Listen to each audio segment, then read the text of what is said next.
Welcome back, folks, to another episode of Business from the Bass Boat on the Serious Angler Network, presented by Rec Lending. And guys, today we've got a great show lined up.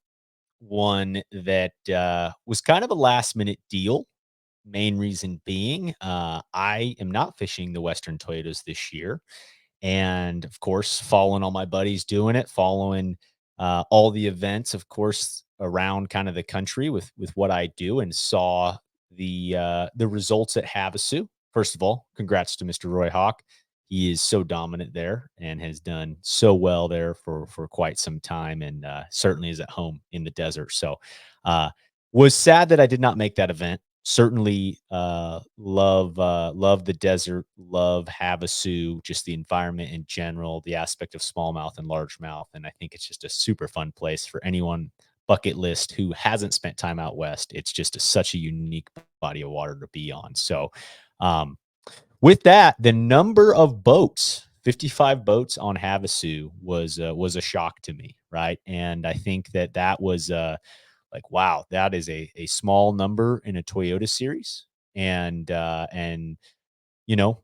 these two guys kind of made a post on Facebook and got a lot of traction and feedback, and just wanted to kind of present this out in the podcast format and kind of get some further details in. So without further ado, let's bring in our man, Mr. Ken Ma, friend of the show on the West Coast, and Mr. Alan Gray, West Coast and multiple division MLF tournament director. What's going on, fellas? What's up, Adam? Thanks for having me. Yes, thank you for putting this together, buddy. Absolutely. Well, both of you haven't chatted in some time anyway. So first things first, I want to hear about the event in itself. Saw it was freaking hot in the desert for being in May. That's the first time I've seen stuff at Havasu. But what was your takeaways? We'll start with you, Ken. So it's the Toyota Series has been there 3 other times, I believe, that I've been there, and all those events have been kind of like late winter, early pre-spawn events. They were like January, February events, and not as many bites. The weather's freaking tremendous down there. That's why they probably go there January, February. It's much more pleasant. So this is the first time I was there in May, which was a predominantly post-spawn event. And I want to congratulate Roy Hawk. What a great champion, great human. So, but it was, I liked it. I really enjoyed it. I wish more people would have come out and enjoyed that along with us, Alan and I. So, the Kentucky boy thought it was really hot. California, it was hot. It's a little desert, and the air's a little bit more. The air's a little bit more, thicker in the desert than it is in California. But I didn't think it was that blazing hot. Look, like our highs are like in the 60s right now. Right. And it was 99, bro. It was not, it's a desert heat. It's a dry heat. There you go. Let me tell you something. And not to jump the gun, but on day one, I always keep my big bass bag on top of the speaker to my left, so I don't have to bend down and look stupid, crawling underneath the podium looking for the big bass bag to set on top of the fish. The very first fish I did, the weigh bag stuck to my fingers. It had melted on that black speaker. And I told myself, "Oh, you better not set that back. You're going to," I heard it go on that fish. And I was like, "Oh, God, it's so hot that I can't. It'll be a fish fry right here on the stage." So from then on, I started keeping the extra big bass bag up onto the podium in the shade so that I didn't scald the poor fish whenever I set that gummy, weigh-in bag and take his scales off. I was like, no, it's hot, bro. It's hot. That is hot. That's real hot. Yeah. I have 3 spots burned off my face this past winter, because I'm so light complected. And the whole time I'm like, oh my God, my wife's going to kill me. We just paid all this money on my face. This is the moneymaker, bro. Can't be living in the desert with that. It's not happening. thought I'd want to live there. Whoa, not today. Let me tell you. Not today. Not today.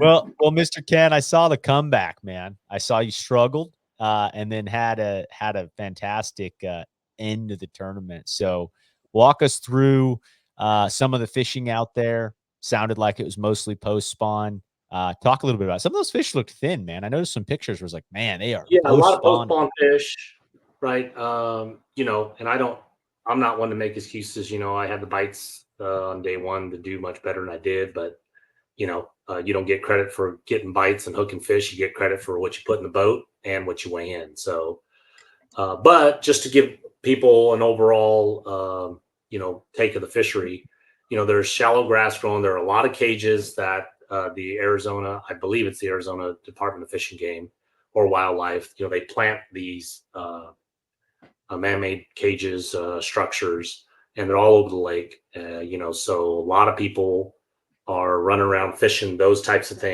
those types of covers, anywhere from 7 to 15 feet, and they're biting all kinds of stuff. Drop shot was very dominant across the board. Obviously crankbaits, topwaters, swim baits. It's that kind of lake. It's not your, you can finesse them, but you don't have to come here and finesse them. Like I was primarily throwing a swim bait, a frog, a topwater, both of those on braid, and I was flipping. That's primarily what I was doing. So it's a very diverse fishery. I really enjoyed it. I don't mind going to the desert. I'm one of those anglers, and I'm sure we'll dive into it. But I'm one of those anglers who don't mind traveling and don't mind driving to these other lakes. But we have to look at our customer base and our marketplace, and if our customer, Alan's customer, is not consuming whatever the product is, we need to have conversations about what can be adjusted, because there's things that his hands are tied and MLF's hands are tied to that we're going to dive into, I hope. But there's some things that maybe, with his advocacy, that we can tweak, and every little tweak you do, if you do 3 tweaks and you get, 8 to 10 more people per tweak, right? Well, instead of 55, we got 85 to 95 now, and now we're just trying to get that last 10%, right? Where right now, we're looking for 40 more percent, so that's the hope. And, and that's why, when you introed your show, that's why I made the post. I care, and I want people's feedback. We don't all have to agree. And the one thing I know, and this is no shot at anybody else that came before him, and I love Ron Lappin, but we have an engaged tournament director and his team that genuinely care and want to build this thing, but some of what we do and some of the economy and scheduling and things like that, we have to give him the bullets so he can go back to Kentucky, and then put those bullets in his proverbial gun and then fire those off at his bosses and say, this is why we need to come back.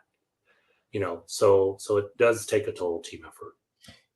Not to jump way ahead here, but I did screen capture, the post. We'll call it the post for the sake of the video, the post. I screen captured it today. When it was at 246 comments, before I finally made kind of my official statement and comment under it. And I did send the screenshot of the post to the powers above me, 3 people, that I report to, our national sales and site director, our vice president, and our president. So, hoping, and not that I'm hoping, I know they will. Obviously, we all do our due diligence, that they take the several hours that they'll need to read time. It's fantastic, though. And, people always not to get off course, because I get scrolled easy. But people always ask me, because I moderate the BFL and Toyota Series Facebook page, even though we don't have anything to do with it. There was a gentleman from Oklahoma that started it, but now it's got 37,000 members on it. But anyways, people always ask me, how come I allow or see certain negative posts and comments? And I always tell people, we don't do it right. I just know I have figured out 100 ways not to do it wrong. And by saying that is, it's so good to see other people's opinions and influences. And yeah, like Ken said, we're all not going to agree, but if I never hear the negative, I'll never be a better tournament director. We'll never be a better company. We'll never have better tournaments if we're not listening and just wearing that crown that says, hey, I don't need to hear nothing. We got this. No, because we don't. The industry changes every day. Our customer changes every day. And we have to be fluid with those as well. Well, I just pulled a Stephen A. Smith. We're fluid. It's fluid, baby. It's fluid. Yeah, and almost you have to be forecasting. The idea is if you're ahead of it, then you're right where you need to be, right? Yes. Yeah, that's the hard part, because you get complacent.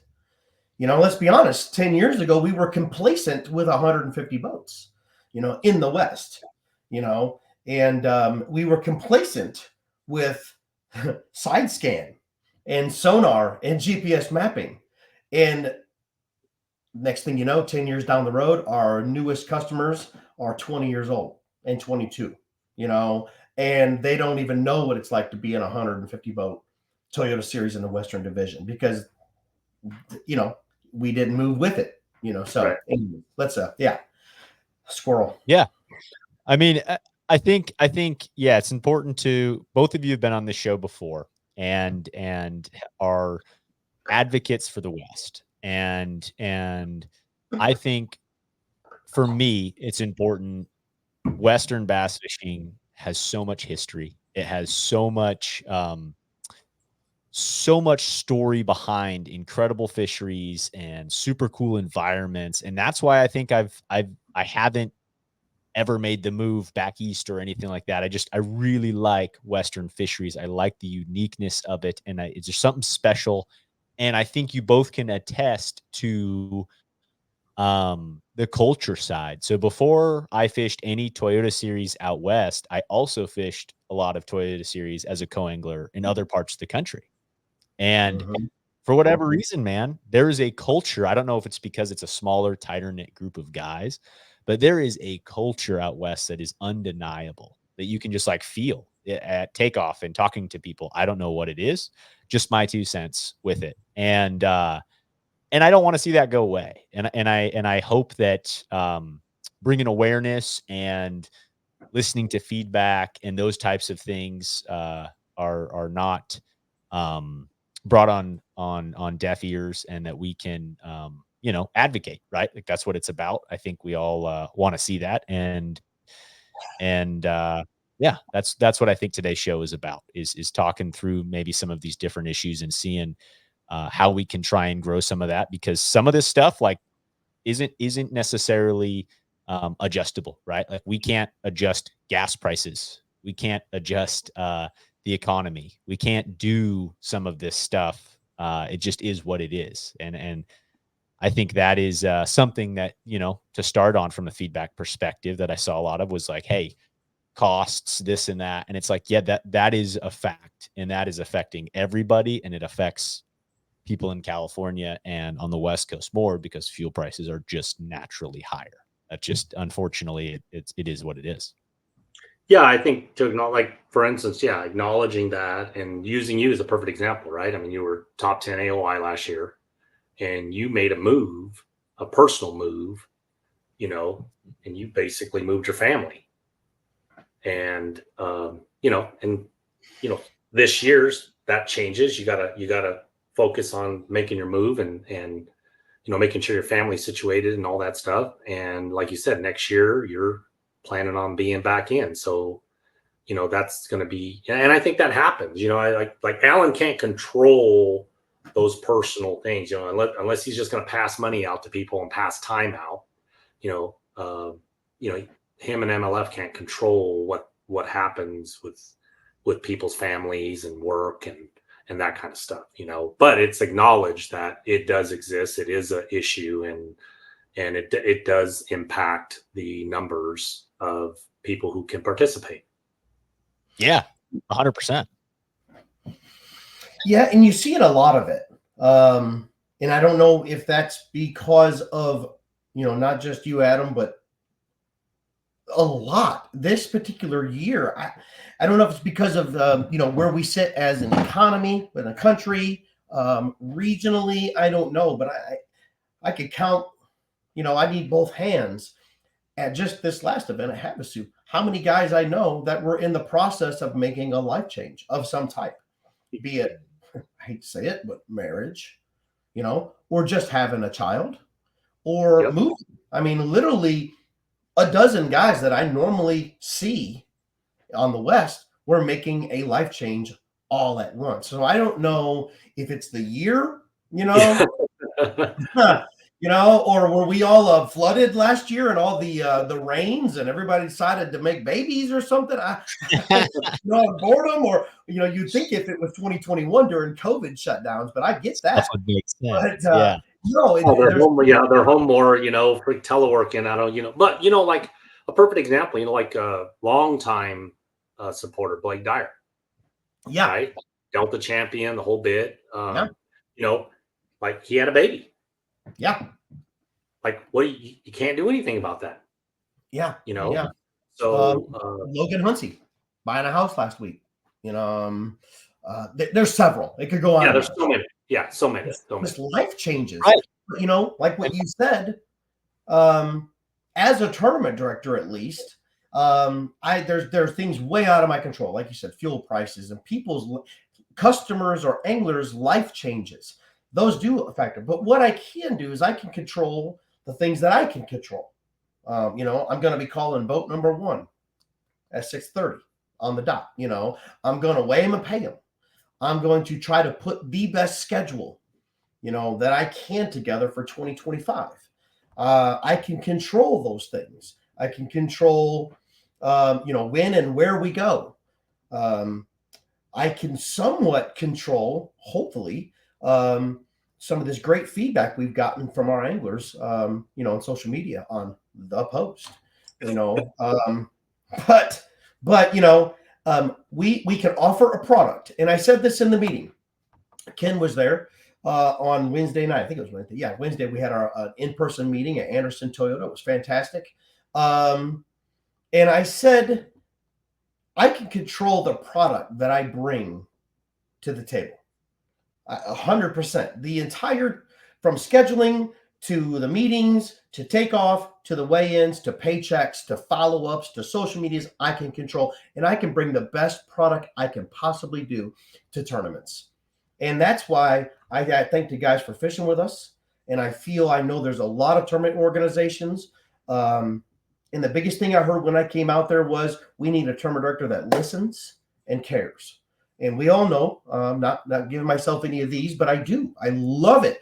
And I will continue to bring the best product because I can control that to the West. Yeah. And I think that I think it would be good to break down. I've just got written down basically kind of I went back the last 4 years in the Toyota Series as far as the Western numbers go. So in 2020, boat numbers were 81, 67, 72. 2021, 71, 60, 69. 2022, Havasu early in the year had 94 boats, 94, 75, 78. And then 2023, last year, that first Havasu event had 85 boats, 69, 74. And this year, Clear Lake had 80. And then Havasu had 55, this last one. Correct. Any thoughts there, guys? Odd numbers. I don't know pre-Wild West, So you got pre-Wild West years in there. We have a COVID year in there, which was, I believe, 2020. Numbers were significantly low. Everything was moved too late. 2021, really not pointing fingers, but more options once again to the anglers. And then not that it was any of significance, but in 2022, that Havasu event with 94 boats was insert Alan Gray. Kind of game change for me. That's when I stepped out there. That was my first event. So everything after that, I am fully responsible for and take blame, if you will, for the demise and the decline of the division. It just is what it is. That's it. Everybody's telling me, "Oh, don't." It is. That's my job. So 23, 22, 23, and 24 is that thumbprint. Yeah, but I mean, I would, and I'm not trying to soften the blow. I think I appreciate anybody that takes responsibility for, what they're responsible for, right? So I respect that. But I can also say that I'm back solely because of you, right? And I'm not the only one, back solely because of you. So I've made the championship a few times. It's not something that's important for me to go to. So it got to a point to where I only wanted to fish the Toyotas that, that fit my other schedule and made sense. But, and I told you that the first date I met you, I said to you, look, it's a fickle group. And we need to know that you at least listen to us. Right. And that you care. And I think people in general, not all over the nation that you deal with, want that, but especially here, the West, the anglers are a fickle group and they want to connect and believe and trust the face or the person that they are doing business with, and you being in your third year, I believe that has happened at a very rapid rate. Again, I'm not trying to make you feel better. I think the Havasu thing, Adam, for me, it's like one bass is there in 2 weeks. Mm-hmm. Right. I want to go. Personally, I want to go to that event. Mm-hmm. But, after fishing the Delta, driving straight to Havasu to fish MLF, I made my decision, right? I can't fish. I just can't swing fishing all three of them in a 2-week period. So I can't go. So both sides lose, and I only use myself as an example, but there are maybe 50 or 60 other me's that had to make that decision. Like Sean Bailey got on the post, and he said, "Hey, look, Havasu's his home lake. The guy's won I'm sorry if I'm wrong, but he's won at least 6 majors on that lake." Okay, and he got on there, was very honest. He said, "Hey, look, I want to fish both." Okay. If they were more spread out, he even said if there was just another week between them, 3 weeks instead of 2 weeks, I would have tried to find a way to fish both. But because I can only fish one, I have to pick the best one that fits my need at the time. Right. Yeah. And obviously with the higher boat counts and what Billy's doing, which is fantastic, he has to pick that. Because he's going to win a boat and potentially some cash for his 1 week of work, right? So, and that's what we fall into is it hurts, both sides. And then the other thing I want to address is this misconception that the organizations don't work together. Yeah. The majority of the organizations talk far ahead of time before the Jamboree. We're talking now for 2025. Yeah, the majority of them talk. What people have to remember is from January 1st to June 15th in California, that's 23 weekends. That's what that is. It's 23 weekends.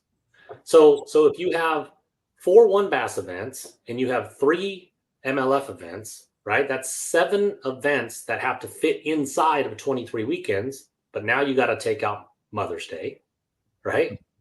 You ever have a tournament on Mother's Day, it'll be the end of you. That's true. Right? We've done it. Memorial Day, Easter. Right. Okay, so off the top of my head, there's 3 of those 23 weekends that are gone. Okay, so if you take 7 tournaments and 21 weekends, and nobody else operated in the West, WON Bass and MLF would be 3 weeks apart in an ideal situation, which is still tough. Still, yeah, that would be tough if there was no other organization and Adam and Billy said, "I'll take this weekend." 3 weeks later, you take this weekend, and then they just pick their weekends. Ideally, that would be great, but in the end, you still, it's still too tight. How speaking to you both, and I'm sure there'll be comments on the back end of this and everything. How else, do you work with other directors? We try to do is get our amongst ourselves and send each other our tentative schedules. Between Mark and Billy and myself, and I know they've reached out to other tournament trails. And what we try to do is send out our tentatives. So once I've seen theirs or they've seen mine, that we may not come out and just bleed our whole schedule to them, but a lot of times we'll come together and say, "Hey, I was really looking to go to Clear on that same week." Well, okay, well, let me go, like we said, let me go 2 weeks prior. How else can you do? We'd never schedule on top of each other to make people make an exact choice, but we've got to get them in. A lot of anglers have asked me to go to the fall. We used to have some heck good tournaments in September and October. While we're still going to the Toyota Series Championship, that makes it extremely difficult, at least for us. I'm not speaking selfishly of Major League Fishing and the Toyota Series, but it makes it very difficult for a guy to qualify for the championship in late September or October, only to turn around 3 weeks later, go east. And a long way east. 3 days, And it's not really fair considering the other 4 divisions of the Toyota Series are pretty much done now in May and June, and they've had 4 months to research the championship. And our Western anglers will literally have 3 weeks to make arrangements. And so we really can't push it out into the fall. And then that puts us right back into that same conversation like Ken was just saying, every 3 weeks, and that's just with one other tournament trail. Now we've got a couple other great trails out there that people like to fish, New Gen and BAM. Of course, like we mentioned, WON Bass and us. So I feel like those are the 4 tournaments I see the most anglers fish in the West. I know there's some other stuff out there, some team deals, some ABA stuff and things like that, but it's hard. And we do work together, but they do have to be sometimes. Let me ask you guys, is it better to run an event back to back? For example, let's say we were at Clear Lake this coming week. Being WON Bass there the next week, there's no travel. So Ken, basically you could drive out now, practice, fish mine, practice fish the next one. Maybe a day or 2 chilling, rewrapping, resting, and then go right into one. Would you rather see them in back-to-back weeks, or is it the dart that kills you that there's 10-day gap? Yeah. So as an angler, go ahead first. Yeah, as an angler, for me, and I'm going to answer this question when I was working. That would be easier, right? To just travel once, right? Okay, let's use it. Let's just say that WON Bass Havasu was this week. Right. I would have stayed there. Yeah. Yeah, I would have stayed there, but then driving home, and then I had, boat. I did a 3-boat shuffle in the last day and a half, but driving home and then driving back, it's just a little bit much, Yeah. But I cringe at that a little bit because I do believe that, I'm going to use my co-angler that traveled with me as an example, and he's an example of many. Okay. So when he doesn't go to work, he doesn't get paid. Yeah. Right. So he's not making any money. Okay. So he takes 6 days off, goes to Havasu. His family is not making any money while he's not at work. Then he is also paying $1,200. He's expending $1,200 that week Okay, so if he modestly makes $300 a day, he's losing $1,500 for 5 days of work. Plus, he's paying $1,200, so it's a $2,700 financial commitment for him. Vacation. Yeah. So then to ask that same person to just stay there and pay a $1,700 entry fee plus another $1,000 and then lose that again, I think the masses. I don't think the masses would swing that. And the only reason I ask that is we, on the east side of the country, obviously everybody knows we have BFLs. And a lot of times, and this would be a great for the West, a lot of times we run our BFLs on a matching lake, either typically the week before. So if we know we're going to be on Lake Okeechobee for the Toyota Series that starts on a Thursday, we know the anglers are there probably starting on Friday night of the week prior, practice on Saturday. So we'll throw a BFL in there on that Saturday, and we'll gain sometimes 50, 70 boats because they're there already. Like, hey, I'll throw $200 in and get in on this BFL and just wing one. Yeah, I think. No, I mean, so here's my take, and I think it's going to be different than Ken's. So, again, this year, I am someone who, I think, is certainly conservative financially. Some people may say not because I tournament fish, but I certainly think through things where this year it's like, hey, I'm taking one step backward to take 3 steps forward. I have chosen roles and career paths where I have been an independent contractor rather than a full-time W-2 employee to be able to fish and to be able to do those types of things. And part of that is job security is less. And therefore, like this year, it was like, hey, man, I need to step on the gas a little bit work-wise, but ideally get to that point to where I can. And I think that I'm in a bit of an anomaly position for that reason of wanting to go that way. Not saying it's right or wrong. That's the route I have chosen. And I think it's fair to say there are a good amount of business owners and kind of people who are able to step away to fish tournaments. Like tournaments is not a cheap thing. There's a lot of guys in that space, in my opinion, across the country that fish tournaments that can make money while they're away. And I think for those type of guys, especially the guys traveling, right? Even the guys in Montana, Colorado, Idaho, which is not very many in comparison to your California and your Arizona. But for those guys, in my ideal situation, last year I spent 3 weeks at the Delta because it was like, boom, a tournament, did some podcast work with the event that occurred, and then another tournament. And that was like, man, I'm traveling. I don't have to spend multiple trips back and forth. And then what I did too was able to leave a boat out there, right? Like that's what a lot of these guys do, like a Ty Faber out of Colorado. He's fishing all the opens this year, but he's a guy who consistently leaves boats places, those types of things for that. Jason Crone, right? I think he's fishing the one bass this next weekend because it's the same deal. It's like, well, I'm already going to be down at Havasu. I may as well fish it again. But I agree, Ken, to your point with the masses, you are only allotted a certain amount of vacation days.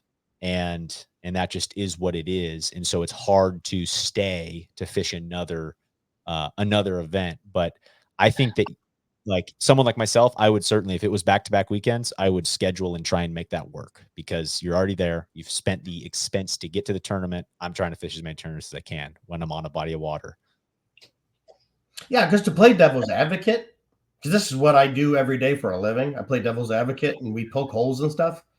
Isn't that guy using the same number of vacation days ultimately if he fishes both tournaments? And isn't he burning the same amount of money if he's fishing both tournaments anyway?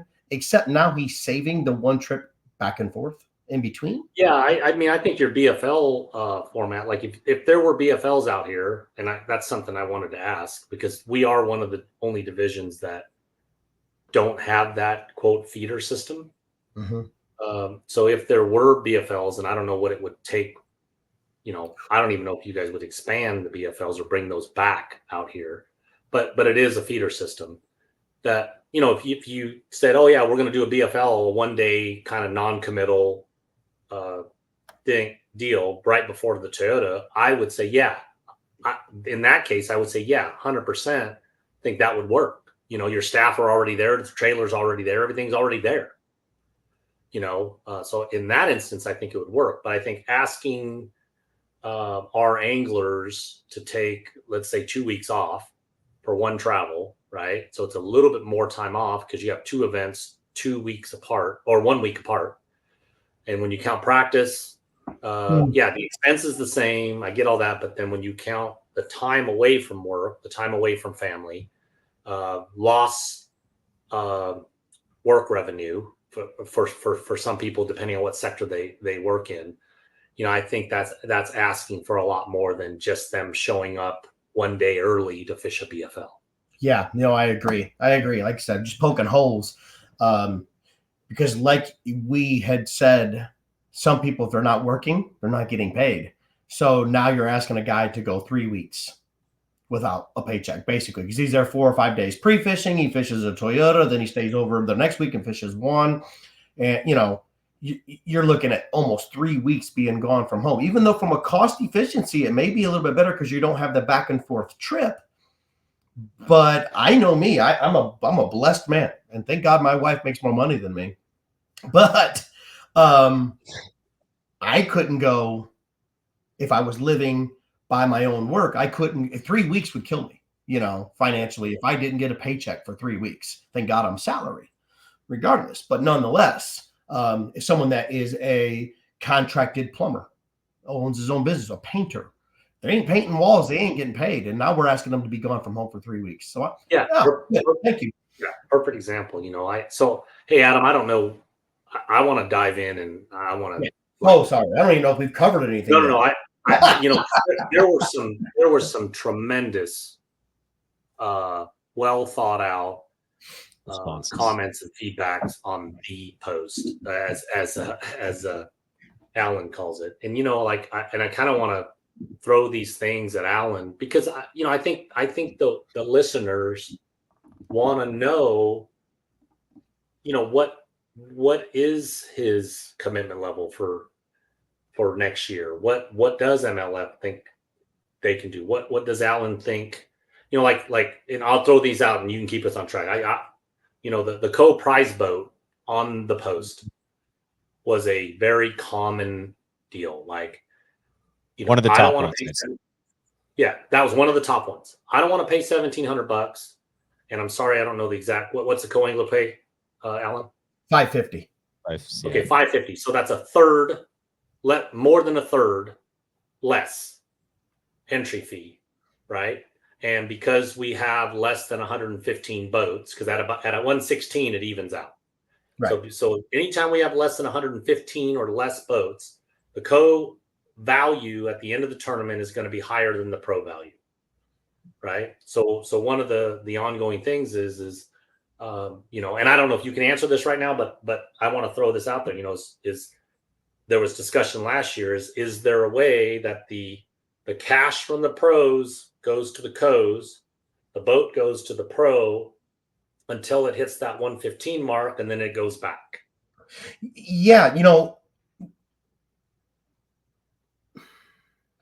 obviously it can be, and I'm working, and I'd like to work to continue to right any wrongs.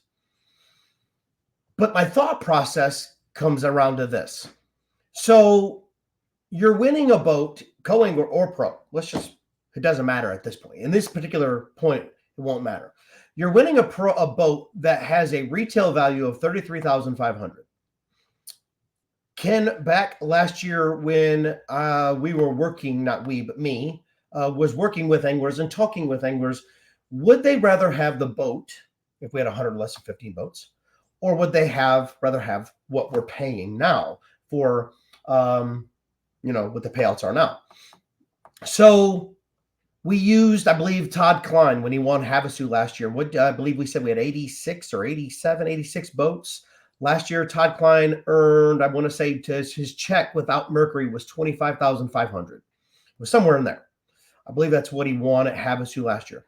And that's for 87, which is, you know what? I'd be honest with you. If I had 90 boats every tournament, I'd probably tickle pink. I'd still push for more, but I'd be happy if I had 90 every tournament. Yeah. Right. And if I can get a pro that makes 25.5, okay. So I can hand him a check for 25.5, or I can hand him a certificate for 33.5, which is going to pay taxes on a 33.5. Check. Or check.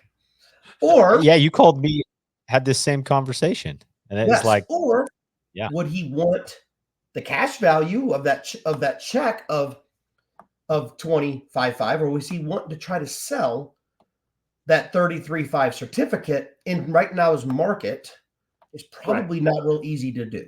That's the question. That's realistic. I totally agree. I don't like that the show's winnings on the co-angler side is higher than the winnings on the pro side. But are we really thinking it through as the anglers and as the people on the post? Are you really thinking it through? Because you're not going to get 33.5 for that certificate. You're going to get Because what is the actual net value? Right, the actual net value of Todd Klein's check is $25,500. Right, minus whatever tax bracket he's in. right. But the actual cash value that MLF awards Todd Klein for winning that event last year is $25,500. Right. So if you gave him that boat at 33 value and he goes and sells it, let's just say for 23, well, he's $2,000 net loss over that check. And he didn't have to list the boat. He didn't have to show the boat. He didn't have to store the boat. He didn't have to do because I'm going through that right now. Right. Yeah. It's nice to win boats. It's awesome to win boats, but there's also comes the backside of that where, if it doesn't sell, how long does it take to sell and where do you store it? And, all this and all that. So yeah, there's a balance point to where maybe it's not 116, maybe like you said, it's 88, boats. And then, so I don't know. Like I said, it's a lot of people at face value when they see the end result, and some fans, right? There was, there was a couple of people that like, hey, I don't even fish these events, and this is the first time I've ever made aware that the co pays. Wendy Yee, I think, made that comment. I can't believe the co pays a third of what the pro pays, and the co wins more money. She's, she DM'd me and said, "Is that actually true?" And I'm like, in this case, it is actually true. And go ahead, Adam. I'm sorry. No. Go ahead. Let's think about like in there's and I don't remember where the book is, but it's like something on thinking in odds, right? But like the first time I fished a division of the Central Toyotas as a boater, and then I came and fished the next year as a co out west, because in my mind is exactly what you're talking about. It was like I looked at the numbers and said, I have a chance to win a boat on a $500 entry fee to win 30 grand, or thereabouts. And I know a ton of people with that same mindset, guys who are very qualified to fish from the front of the boat, have for a long time, and have that same thought process of just like running the numbers, like thinking in the odds of it. And so I think that perspective has put a dampen on the amount of boaters, because you look at the wait lists. Have you ever called for a buddy, or I've had buddies that are going to fish as a co-angler and said, hey man, the wait list on the co-side is 40 people or 60 people. Like, think about that. Good numbers. The anglers are there. There's just more people wanting to go on the co-side because of the return based on their investment with the Phoenix, sponsorship package, giving out a boat to the co-anglers, which works the rest of the country. Hard to make it work with less boats. Yeah. So to wrap up this point, the co-angler wait list speaks for itself, because there's 40 to 60, just like you said, every tournament. There's already 60 on the waiting list for the Delta. Granted, very low number of pros at this point signed up, but it will continue to grow on both sides. I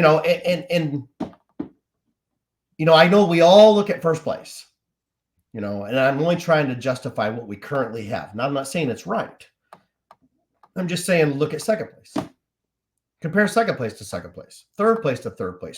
In this particular case, we paid 15. What's 15 and 15? You're signing up for a co-angler. You're not fishing for second place. You're not fishing for 10th place. You are fishing for a boat that values at $33,500. Right. But the rest of the paybacks, are substantially higher. People only see first and first. Oh, well, no, it's not all the way down. So like the we're always looking at the headlines only. We're not most people are not diving in and really looking at what the metrics or the data is. Yeah. I agree. Yeah. With that being said, would I like to see the boat go with the numbers? Like we said, 87 boats, maybe it's 90 boats. I know the 115 is the value. 116 is the value of first place versus the boat. We just had, and we talked about a little bit ago, but just for the listeners out there, if you want to see what a payout is on a 115 boat field, take a look at the Southwest on Toledo Bend this past March. There's 115 boats. First place was 32.5. Just right around that number of the value of that boat. So that's the number. Would I like to see it go the other way? There's a lot of people above me that know this. Also, keep in mind, Phoenix Boats is the title sponsor of our Bass Fishing League as well as the Toyota Series. Do they want it going to a pro that is just going to sell it? Right. We have to keep that in mind. The average person that does. I know Tyson's a perfect example of someone who won and then used that. Yeah, and used those winnings and became pro. But Tyson straight up took his boat. He got a certificate, took the boat as is, put some forward facing on it. Steve Way. Yeah, so my rebuttal to that was, well, the co's, most of those co's maybe own other boats already. They're probably selling that boat also. Yeah. So I think we'll jump into the next thing. One thing I've always thought about with these kit boats, whether it be Bass Cat or Phoenix, just a personal thought, is like they are hard to sell, in my opinion, an 18-foot boat with a 150 on it in today's market. At least in the tournament world, most guys are wanting a 20-foot boat or at least a 19-foot boat, 21-foot boat. I've always thought, why doesn't Phoenix just give out a 20-foot boat without a motor on it or something? Like I've always thought that, just because I just feel like you see so many of them for sale because of this program and because of other Bass Cats, not just MLF, that don't move very often. Maybe a retired guy that wants an older boat or not an older boat, a smaller boat, kind of a thing. But for competing, most guys are in a 21-foot boat. Yeah, Steve Way, I mentioned his name a minute ago, did a fantastic job when he got his certificate last year. He utilized that certificate with the Phoenix dealership and then upgraded himself. Oh, traded it. There you go. He paid the difference of the upgrade of his certificate, and he ended up with a fantastic 20-foot Phoenix. He's got the 20 PHX with a 250 Merc on the back, and he just he financed the difference. So you can still use that certificate in several ways. And now he's fishing on the pro side. So fantastic. And doing I don't want to get sidetracked on that, but to answer your question too, there's so much that dealerships. I'm in the industry, right? So dealerships don't love that organizations are giving away boats because that creates competition and takes sales potentially away from dealers. So the manufacturer has to also balance that. You got to keep dealers happy. And if you have a flood in the market of prize boats, which like in the West right now that I know of, there are 5 current prize boats from 2023 and early 2024 that are sitting in the winner's possessions that have not sold. Right. So that creates competition with the dealers, and the dealers right now have inventory that they're trying to sell. Right. So if Adam, you have a boat and the dealer has a boat and you're trying to sell your boat for $10,000 less than the dealer, there's a, that doesn't make the dealers happy either. Right. So win for the consumer, there's a balance. What's that? Yeah. It's a win for the consumer though, at the end of the day. Right. For the next buyer. Absolutely. Yeah. Okay. Well, next question. The next piece of feedback, I think worth talking about here was the off limits. Seemed to be, I did not expect this one, guys. When you posed the Me question, I really didn't. And a lot of people had issues with from taking time off of work. They didn't feel that they would be competitive for a weekend tournament if guys were out on the lake all week practicing for a Toyota Series event. Go ahead, I, Ken. I- you know, I actually, I have the luxury of, if I wanted to pre-fish for 7, 8 days prior, I could.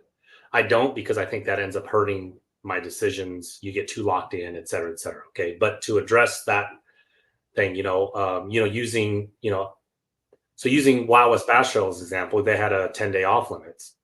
I think the anglers enjoyed that, especially in the non-shared weight format. But it does then hurt other organizations, because now you're taking up the weekend prior, to where they could be holding events on that body of water, right? So now you have an organization not only taking up one weekend, but they're taking up the weekend before, because if they're a strong drawing, or like if one bass put an off limits on the week prior, well, that's 2 weeks now that one bass would be blocking off Clear Lake from other organizations. Right. So there's a quandary there. But I agree with that. I enjoy long off limits. I think I think the fishing is better. I always say, if you have 200 people pre-fishing for 3 days, and those 200 people modestly only catch 5 fish each day, right? That's 1,000 fish that are getting stuck for 3 days. That's 3,000 fish that we're not going to catch during the tournament, right? And that's only if they only catch 5. So I'm a fan of the off limits, and I'm glad you brought that up, Adam. And I know a lot of people on the post brought that up. I guess my question is can Alan implement an off limits, if that's truly what, and only implement an off limits for the Western Division? I mean, I don't know if he can do that or not. Because then he'd have to hold up a whole set of separate rules for the Western Division, and we know the Toyota Series is a truly national 5-division deal. Yeah. So pretty much anything and everything that is on the post, including off limits, can be changed. Okay. But with change comes a drastic change, I feel. I don't think anything can really be too much adjusted, like the off limits or some of the other things we're going to talk about, without separating it from the Toyota Series, right? And I've had several conversations with people that I work with, as well as anglers, where I'm putting too much ahead of myself here. I think the Toyota Series works. It's the best trail. It's the best bang for your buck. I don't care where you live in the country. It is, because there's a $200,000 championship. There's an opportunity to go to the Red Crest. There's an opportunity for that guy that wants to go to the Invitationals. If he wants to, it's there. Which the Invitationals can take a young man all the way to the BPT. That's the road. And some people want it. And we offer it. But I also think for the West example, I think, like I put in my response, I think you can outprice and outdo yourself in a region without any change, because like we go to put ourselves in reverse, like the things we talked about a little bit ago, things we can't control. And so to go to what we're talking about, I know I'm jumping over because my mind is going 100 different ways. Yeah, we can implement off limits, but we need to rebrand the trail. I said it. Yeah, I'm not saying the Toyota Series is the wrong package in the West. I'm just saying the things that people really want, I think, will drive the numbers in the West. Ken, I think you said it greatest, and it may not have been you, but I think it was you. Yes, it was you. Let's put a new wrap on on an old truck. Let's listen to these people, but let's make sure we're making the right decisions at the right time too. So adding an off limits to a Toyota Series, not going to happen. No. Yeah. It's just because of the things like you said. It's a very successful program. It works. There's 4 other divisions that drive that ship. And the West was included in that on that ship. So some of the points that Ken said, off limits are good. Heard that. But there's also bad points. I've ran the BFL Choo-Choo division many years, and it fishes 230 boats all the time. 230. And I get this guy that show up on Thursday. They're at the BFL trailer, or on Friday afternoons, like, hey man, can I get in this thing? I'm like, yeah, we'd love to have you. Good. I've been on 23 pounds a day every day this week. And then he comes in on Saturday with 1. Why? Because he hooked them all. For the last 4 days, that's all he's done. I see it. I can call it. The guy has signed up, and I'll turn around and go, he won't weigh in tomorrow. Don't worry. Because I know it's coming. He done hooked them all. That's so. Go ahead. Yeah, I mean, my just real quick, my take on that. The reason I didn't expect that, and I think there's some bias here from an out of towner, right? Like, yes. Aside from the last year, I have never been to the Delta. I fished an event as a co-angler for the first time at Havasu. Then I fished Havasu. Like, these places I had never been to, and I have learned to break down a body of water quickly. I myself, same way, Ken. I don't do well if I have more than 4 days of practice. No. I like 3 days. 3 days for me is a good amount, to where 2 days at the least, 3 days, I feel like I can get on a bite, exploit it, and have an okay finish, or put myself in a position. Right. I always tell people practice is overrated. It's about making decisions during the game. That's what's these bodies of water. I mean, you got to do the work. Right. With these bodies of water in the woods being so far, aren't you a fear of keeping an angler like yourself, Adam, off of that body of water in advance? Well, okay, Ken, as an example, the Delta, you may fish, 2 tournaments in the month of April, out of your backyard. It's, you're fairly a homebody there. And then we implement a 2-week or 1 week off limit. Now Adam either has to make 2 trips to pre-practice to be legit, one time to pre-practice and then back home, and then come back after a week to fish the tournament. Just asking, Yeah. I mean, from my perspective, 2 hours away, I could see, because he can get over there and do a little pre-practice. But let's be honest, in the West, everything is so far. Right. Like, it's like, if I don't, and again, I'm not in the majority.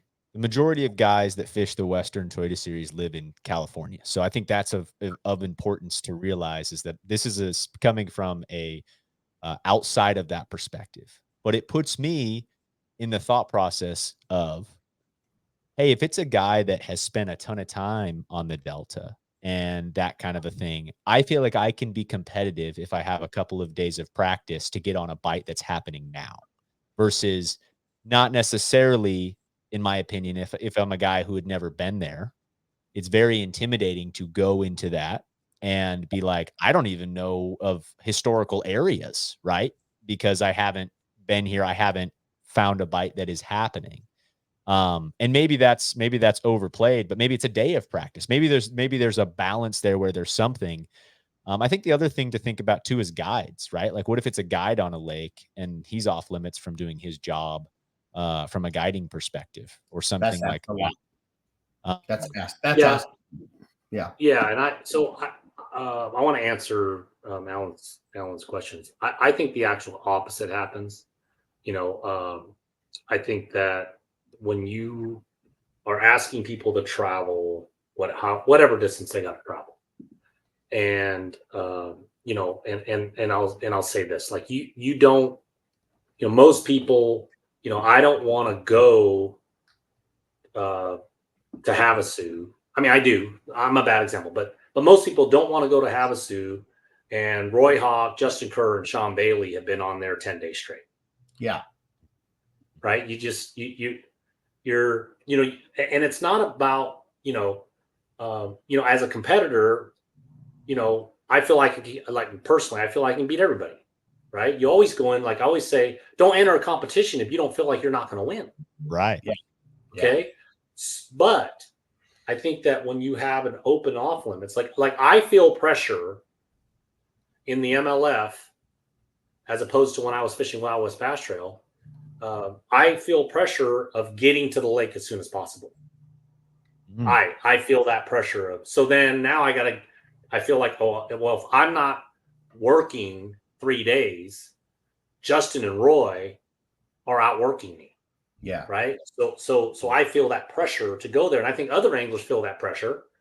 And, when you take a Matthew Nadeau, right? Who, perfect example, Alan, he commented on the post. Yeah. He wants to fish everything. He's a painter. Yeah. Okay. So you add that pressure on Matthew. He feels like he's got to be there 7 days ahead of time. Well, that's 7 days. He's not painting. Yeah. Right. So he's losing that money on top of spending the money. Sure. So yeah, and I don't know if that's the answer, at this point, but I'm at least happy that, like what you just said, like Alan, like everything is on the post is being listened to. Yeah. Yeah. Right. And if that's the feedback, right? I mean, if more guys are interested in that, then that's what should be done. Like, the idea is to have as many boats as possible. You're not going to please everybody, but in my eyes, the idea is to grow it. Right. And if there's, Absolutely. So I'm glad the feedback aspect is there. I think another just challenge, the West is different. You have to understand the distance between the South and the West and the North of these places is so drastic. From Clear Lake to Havasu is 11 hours, something like that. And so it's not a traditional Toyota Series division. It's not a central division where all the lakes are within 3-4 hours. So that's another question that I wanted to bring up, was just, especially if this is rebranded, is there the ability for 2 divisions or something like that? I would love to give the opportunity to the West to fish closer to home and fish more tournaments. Obviously, I've spoke with so many people. I think in my dream world, it's just my world, and I can play with it. I would love to have 2 divisions in the West. We have a Southwestern, we have a Plains, we have a Central, we have a Northeast. We've got other sections of the country. But realistically, making 2 divisions of the Toyota Series in the West alone, I'm not sure it could support that. We can't support one fully right now. Or I shouldn't say that. We can't. We're struggling. We're not. Yeah, so, I mean, I actually, somebody suggested that, and I forget who did it, and I asked them to kind of elaborate, and they said, well, if you did Shasta Clear Lake, right, and you can attract that Northern Cal crew, they only have to commit to those 2, right, and then you do a Havasu Mead or Havasu Mojave or whatever, something in that desert, you get that SoCal, that Arizona group.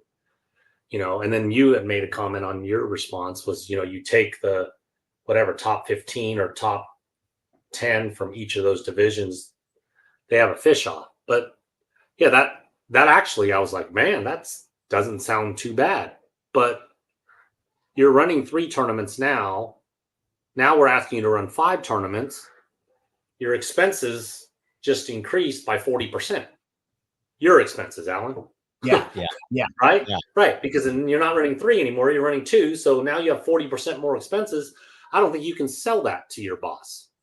Well, I mean, from spitballing, like I said, when you're running, let's take boy, we're just speaking of worlds of hypotheticals here, just dreaming, a Northern Division, Western Series tournament trail. Our trailer and our release boat are right there in between Clear Lake and the Delta. The cost of getting our equipment to the Northern is minimal. We would lean on our host communities like we always do for appropriate housing for those events. You're putting more heads in beds because we're keeping it local. You're hoping that it increases. You're talking about a discounted entry fee. We're not talking a $1,700 mark. We're talking, $1,000 like one bass. And again, hypotheticals. Let me throw that back out there. This is Alan's dream world. I love the Toyota Series, but in my dream world, I would love to see a discounted entry fee. I would love to see those. Now, as far as the Southern Division, would it cost our company a lot to get our guys to travel from that Northern Cal down to Arizona or Meade or, like we said, Mojave? Yes, but because of the geographics of it all, we could leave our equipment there. So we're literally just not having to haul trailers 11 hours. It's just trucks. We're talking a tank and a half of gas, Right. So the cost is it's still flights and travel for your team. for me. Yes. Yeah. Yeah. And it may not, something like that. Like we spoke about a BFL level kind of squirreling off. It may not be me, I'm not saying there is one, but if it was a discounted deal, maybe they got somebody local, to run it instead of having to worry about flying me out there. And that would be fine because it's for the anglers. It's not about Allen and it's not about MLF. It's for the anglers. We provide a product. And it may not, if that was to come to fruition, it may, would they want to send me out there for 4 qualifiers and a championship? I don't know. May not be, but if it's better for the West, better for the anglers, then I'm for it. But Ken, like you said, if you can, and everybody's saying, if you continue to do the same things, you're going to continue to get the same results. 100%. So there's something somewhere that's going to have to make a move, be it rebranding or like these, like the off limits, or switching the boat over, or adjusting the number of anglers fish on the final day versus the number of checks. What things we can do. So I don't know, buddy. Guys, that's a tough one. That is a tough one. But as I did on the Facebook post, spitballing. I'm loving it. I love listening to it. I love having these conversations. Yeah. Yeah.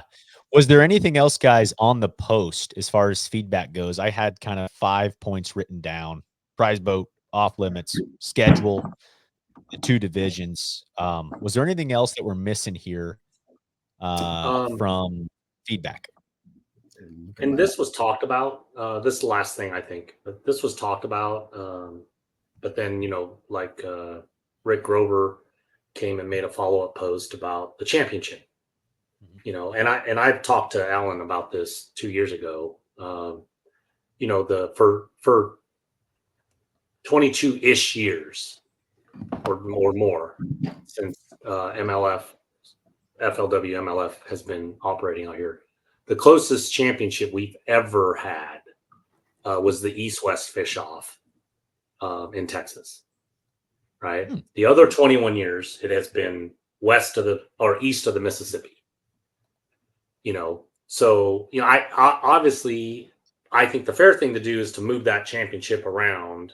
If there's 5 divisions, somewhere every 5 years, right?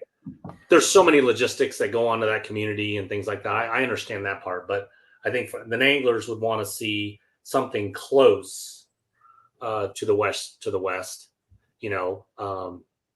Instead of it being in Alabama, Kentucky, or Georgia, 18 of the last 22 years.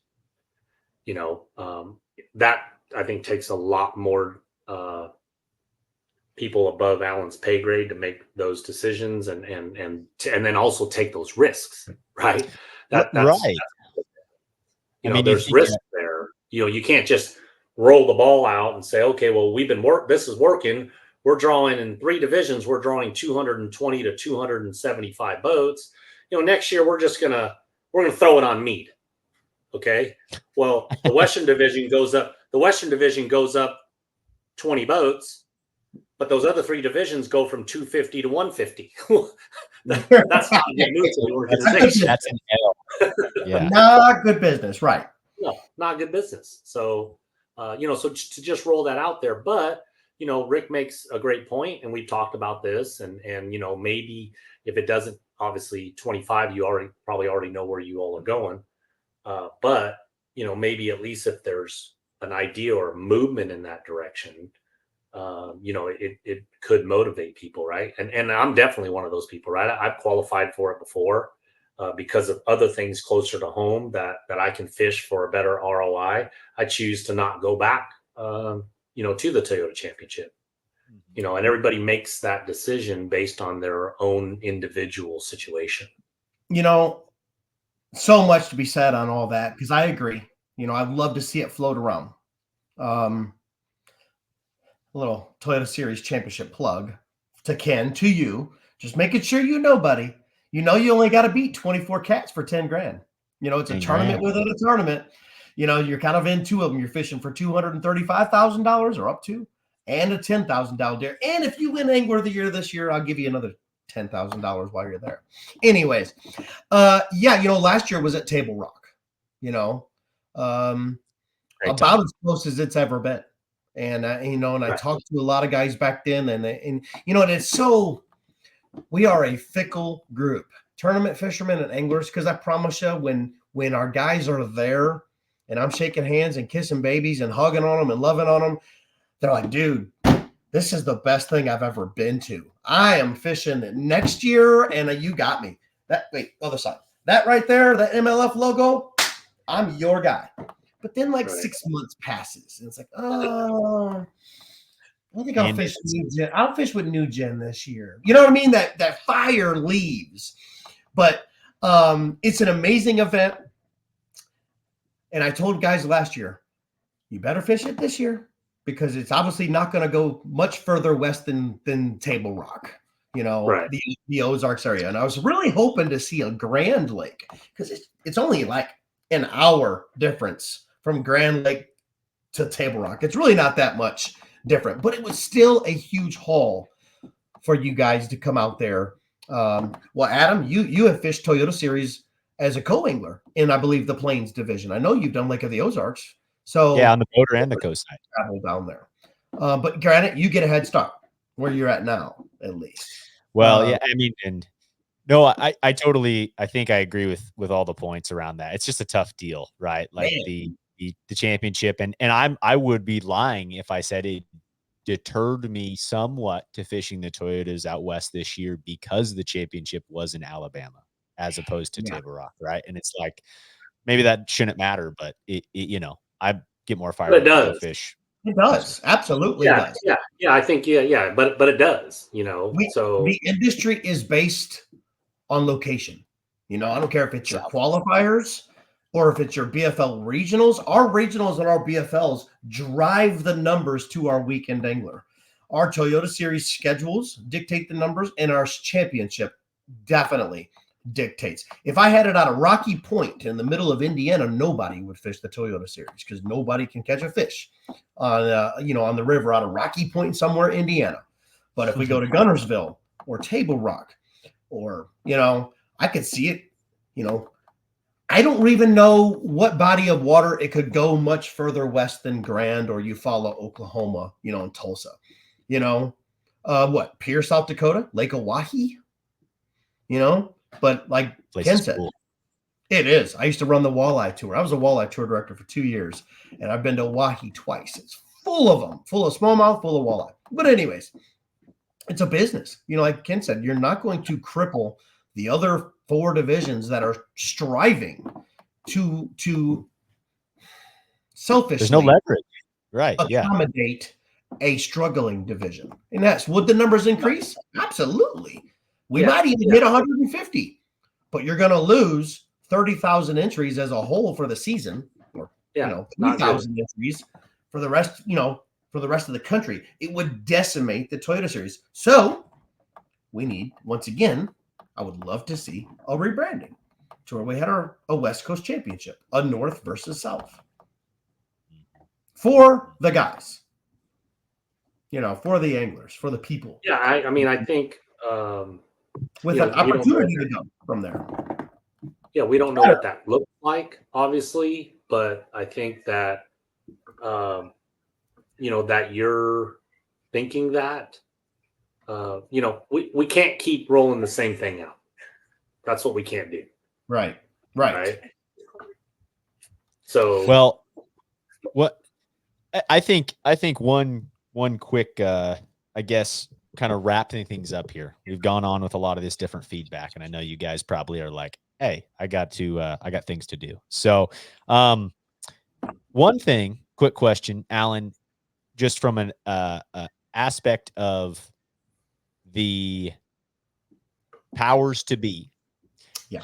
When the Toyota Series has 55 boats, are you getting a call that's like, hey, man, we got issues? Or is it like, I mean, there's no surprise the boats in the West have been down. And that's prior to you being here. The boats have been down out West. And I think there's no doubt pressure. There's always been rumors about Toyota Series pulling out of the West. I think it's worth talking about some of that. But did you get a call? Is there pressure on your end? What do things look like for you as tournament director and advocator in the Western Toyota Series? One of the best things about working for Major League Fishing, being a tournament director, is the open door policy that I have with Kathy Fennell, my boss. And when I'm concerned, and typically I'm usually more concerned or concerned before she is, because I'm the one with the boots on the ground. And a lot of times I go to her before she has a chance to come to me. Where we are right now, I can go back. In 2021, we struggled. Kathy asked me if I would go to the West and take on the Toyota Series and try to build something back to what it once was great. And we have. We've inclined a couple of years, but now this year we're dipping back down, and for multiple reasons, going back to things we really can't control all the way. So have I got the call that things are serious? Of course. Any good business would have that conversation. I don't care if it's the fishing industry or a painting company. We'll just keep using painting all day. If they see the numbers or their business declining, yes, everybody has that phone call, no matter what business you are. And we would not be a good business if we didn't see it. The good things are, though, as far as a positive goes, we've got great host communities now. In the past, it seems like we could never get on the same page with some host communities. The city of Oakley have really stepped up. Guys may say, man, why do you always go into the Delta? Why'd you go twice? Because the host communities have really come out and wanted these tournaments in their backyards, where in the past they said, we're good. Go down the road. They're really the city manager, right? Josh McMurray. Oakley. I mean, he is such a huge advocate for that community. Yes. To bring all kinds of organizations there. They're lucky to have a city manager like him. I've actually met him. He definitely loves the outdoors. Definitely. Go Havasu just had us last week.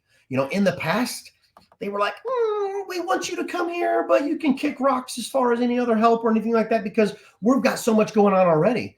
But we've continued to be partnered with them, and we've got a great host community there. Canocti Vista was a fantastic tournament. We put a few boats in the water and a lot of heads and beds at their facility, put a lot of people in their restaurant, and they were extremely happy with us. We didn't get a lot of partnership with them, but they really took care of a lot of our staff rooms for our tournament staff, which helps a ton, because that is a large cost. Let me tell you, you're talking $15,000 a week, that we put our employees up in hotels. So with all that being said, we've established some fantastic communities. We all know what the folks up in Shasta will do. And then let's not forget the most important one, Tackle Warehouse. I'm not only saying this because of the invitationals or college fishing or high school fishing or the Toyota Series that they present all those divisions, but Tackle Warehouse supports Western bass fishing. They're a Western-based company. And, I'm kind of throwing that just a plug for Tackle Warehouse, but man, we've got the support of Tackle Warehouse. If we didn't, I would be really, really worried, and not that I'm leaning on Tackle Warehouse to do my job for me, because my job is to put boats in the water. But every day that Tackle Warehouse continues to support Major League Fishing, I will continue to work my butt off to put boats in the water. So between host communities and great sponsors, I think we will have a successful 2025, whether it be called the Toyota Series or no. And by the way, nobody has said anything about rebranding. That's just me being hypothetical in a perfect world of making changes to make things better for our Western anglers. So hosts, sponsors, and great anglers like yourselves supporting Major League Fishing. I look forward to putting together my 2025 schedule now, working on it as we speak. Got it. Whether that's three Okay. tournaments or 4 tournaments. Last question, Ken. I think this is kind of the last discussion point that I really want to get across is state of the West, bass fishing, tournament bass fishing in general. You know, I think maybe to preface this question, one thing I've thought about in the past is we look at the West and we have prominent the Toyota Series, One Bass, we have BAM Tour, we have other things happening. With the amount of anglers here versus other parts of the country, are there too many tournament organizations? What is your take on the West in general, and why is it important for Major League Fishing to be here in your eyes? Oh, wow. Okay, so let me answer question 2 first. Fantastic question. The reason it's important for MLF to be here is, I remember, and when I fished my very first Strand Series, I was in my late 20s, waited longer than I should have. First one I entered, I made the top 10 cut. And Team Yamaha, right? yeah, you remember that, huh? And there is something, there's a mystique and a proudness with the brand. It was FLW back then that I want personally, I want to exist because of all the kids behind us. I don't mean to get choked up, but all the kids behind us. To have that experience. That's, again, not to take away from any other organization whatsoever. They've been operating here for at least 22, I think 24 is more like it, years. And to cross, I have some of the fondest memories crossing stages with Charlie Evans and Chris Jones, Chris Hoover, Ron Lappin, Mark McWaugh, now Alan Gray. I care and I want this here, right? I mean, I'm long in the tooth, right? So I want to enjoy it while I'm still competitive. But to that 16-year-old right now who can't fish, let me use Kyle Goldstein as an example. Good one. Right? He travels with me. He fished Co for 2 years, and his sole mission, right? He couldn't turn 18 soon enough. This kid, right? And at Havasu, he sets out 3 goals: make the top 25 cut, weigh in a limit, make the top 25 cut, get a check. Ticks all 3 of those off at 18 years old. That's awesome. Right? You know what he tells me? He goes, I'm going to frame this check. Not even going to cash it. Well, I don't know if he's going to cash it, but he can digitally cash it. There you go. Good thinking. But that's my point, right? You look at guys like Cody Chris, and you look at these, Joe Mariani. He's 22 years old. 22, right? Yeah, 22. But Kyle Goldstein's 18 years old. And from 16 for 3 years, this was his pinnacle at Havasu. And without the brand, without Alan, and without somebody like Alan and his team, he doesn't get that experience. Doesn't get it.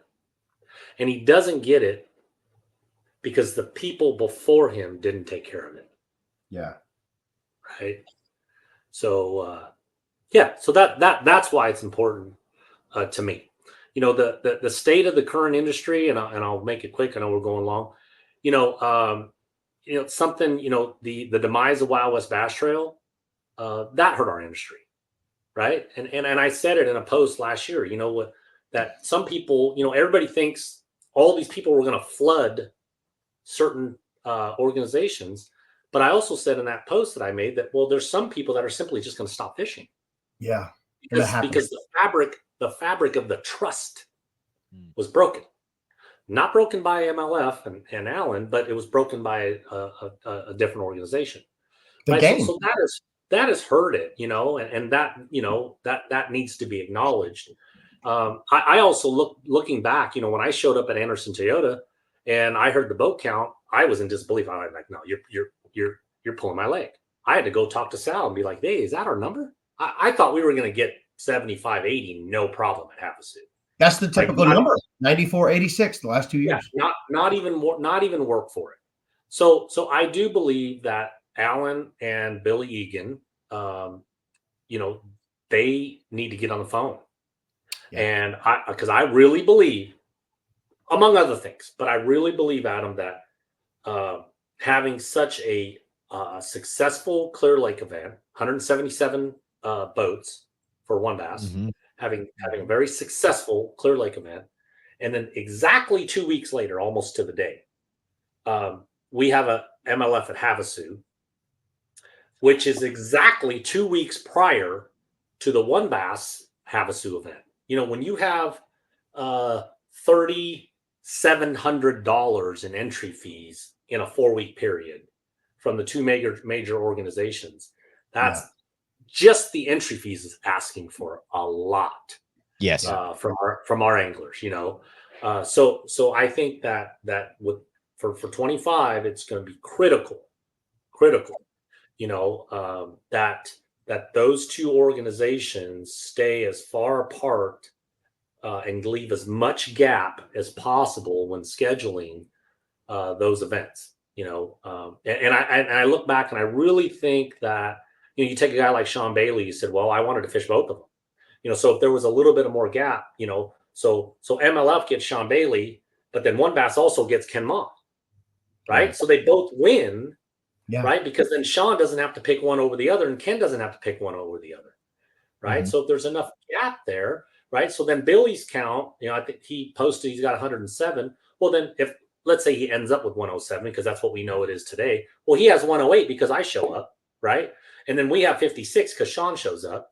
And if that happens a few other times with a few other anglers, right, then all of a sudden, instead of 55, we're at 69, right, or close to 70. And it's not as oh, damn, 55, right? It's not as cringy at 70 as it is at 55, So yeah, in a nutshell, I think that's where we're at. I honestly, I've shared the numbers with Alan and Billy because I'm just like that. I keep numbers, and there is very, very small percentage overlap between all even when Wild West was operating and pumping along and drawing 120 to 140 boats. There was very, very few anglers that overlapped and were fishing multiple tours. I was surprised. Right. I mean, I shared you the numbers, Yeah. And so I don't think that there's too many choices because people think there's too many choices. But I say this: when there's competition in the marketplace, consumers win. So yeah. No, I don't disagree. I think one point to be made, or why it is important for MLF to have a presence in the West, in my eyes, is through the podcast and through connecting with folks across the country. I'm a part of different group chats and threads with people all over. And because MLF is a national brand, and let's face it, Bass doesn't have anything in the West. Because Major League Fishing has a national brand, the first messages, texts I got when there was 55 boats at Havasu were from all my buddies outside of the West. And they're like, oh my gosh, this is crazy. Everyone wants events out West, Major League Fishing to support the West, but how can they support it like this? Right? Those kinds of conversations. And then let's face it, to your point, Billy, 177 boats at Clear Lake, 156 at Shasta, right? So like credit where credit is due with that different style of event. But that national presence, in my eyes, or at least the groups I'm around, I'm getting messages related to Major League Fishing content and the social posts and the stuff put out from us, right? From you, Alan, and from Major League Fishing. That is where the national presence to me is important for Western anglers, because it's kind of shoved away sometimes, right? Like the majority of everything that's happening is in the east central part of the country. Yes, sir. That's my 2 cents. I don't know if that was a question. There wasn't any, just a statement. No, it was just a statement. It's very good statement, and I appreciate that. We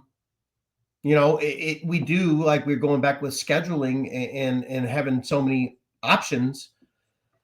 Let's just not comparing one bass and MLF, but his numbers are fantastic. I would kill for those numbers, but that is I'm not with no disrespect. It's a team tournament. I mean, it's shared weight. No, it's a different format. Yeah, it's a completely different. It's a completely different product. And I have made several social media posts to several different pages asking if, would this be something we would like to move to? It obviously works. And within 4 hours, in fact, I did it a month ago. I was at a tournament and my staff didn't believe me. I said, yeah, watch. We'll post it. I posted it at 6 o'clock in the morning before takeoff. Before weigh-in, I had to shut the comments off because there was 268 comments. And the comments were 99.9% a hard no. Do not want to fish in a shared weight format. Now, that was not in the West Coast. It was everywhere else in the country. Yeah. But does it work for the West? Obviously so. It's a great deal. But I've had several conversations with several dozens and dozens of our guys. Now, I don't say our anglers that live in the Western Division, do not want it. They don't want to compete and share weight or get beat because of a guy that has a co-angler that caught 5 or got drawn with a co-angler that is learning how to fish, which is fantastic to have him there, but he's handicapped. So guys want to get those trophies on their own merit. There's some. So yeah, apples to oranges.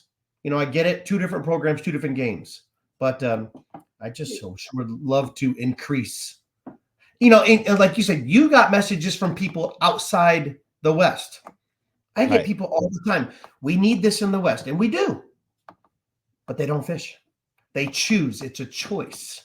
They forget that I'm friends with most of you guys on Facebook. I mean, guys that have fished with us or not fished with us. With 5,000 people on Facebook, I'm friends with all of them.